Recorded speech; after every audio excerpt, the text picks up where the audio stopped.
All right, in this section, we're going to start talking about some different properties of triangles, and we're going to be doing a lot of things like angle bisectors, perpendicular bisectors, all kinds of weird stuff. And then we're just going to look at what they are and kind of learn a lot of definitions in this section. The first one we're going to do is mid-segment, okay? A mid-segment joins the midpoints of the two sides of a triangle.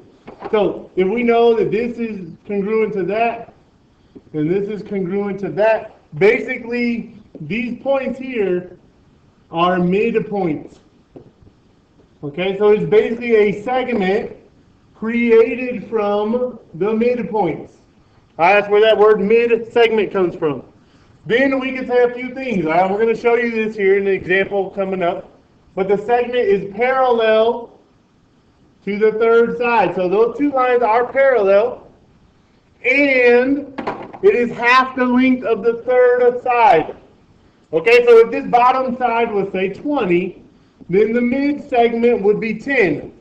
All right, so you can imagine kind of where that's coming up. We're going to use some x's and things like that. In this case here, we have 5x minus 4 equals, or I guess 8 equals 1/2 of 5x minus 4. And we'll talk about this a little further, but you multiply both sides by 2. 16 equals 5x minus 4. Add 4. 20 equals 5x. So x equals 4. Alright? And basically you should know that this guy should be 16 because 8 is 1/2 of it. Alright, we'll talk about that a little bit further. But let's actually show you on a graph. Alright, this one here. We have these 3 points. Alright, we're going to talk about a mid-segment. Now here, we'll talk about the base of that triangle, CB. Alright, this is actually going to be my mid-segment.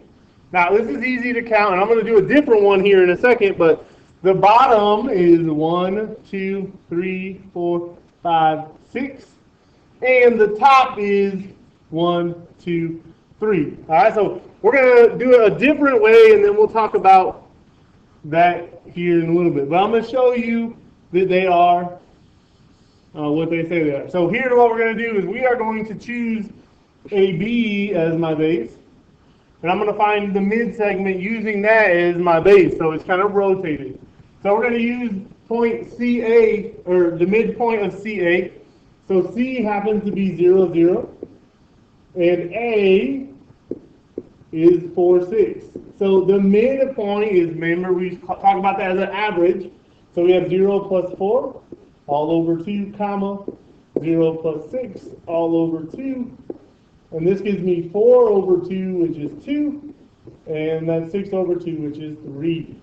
So here we're going to be here at 3, 2. At 2, 3, I'm sorry.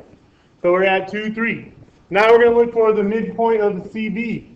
So CB in this case, the midpoint should be easy. 1, 2, 3, 4, 5, 6. So we can put midpoint there. We'll just say is at 3, 0. Okay? So there is my mid-segment. And you can do a lot of things with this. Okay, you can prove that they are parallel, that the distance is half of it. With, you know, I mean, all of that kinds of different things. But here you should kind of tell that these lines here and here are parallel. We can find the slope and all that stuff. So let's actually find the slope of this mid-segment. Okay, so we can just use it just counting. All right, my slope in this case is I'm going to go down 3, 1, 2, 3, and over 1. My slope is negative 3 over 1. Now, if you look at the other one, I'm going to go down 1, 2, 3, over 1. So it's negative 3 over 1. Or you could go down 6 and over 1. But they have the same basic slope. All right, so they have the same slope. You could do the distance formula if you want. Distance equals square root of x2 minus x1, quantity squared plus, and then y2 minus y1 quantity squared, and you could figure that out, but let's just say that it is true for what we're trying to do. All right, so now we have this crazy picture. So this picture here looks kind of crazy, all right? And all those in the middle are mid-segments. So UT, UB, and TV are all mid-segments because we have the congruent sides on the outside. It's kind of a cool looking triangle, but we have to break it down. So here they want to know what OR is. How long, QR, it should be QR. How long is it from Q all the way to R? So that guy is going to be 2 times, so QR equals 2 times the length of TV. Okay, because the mid-segment is half as much. If this guy here is 30, that means this guy here has to be 60. But here we can do QR, substitute in 2 times 30, that could be inches, feet, whatever, and that gives us 60. All right, now we're going to look for UB. Now UB, we are looking at UB, and that goes with QS.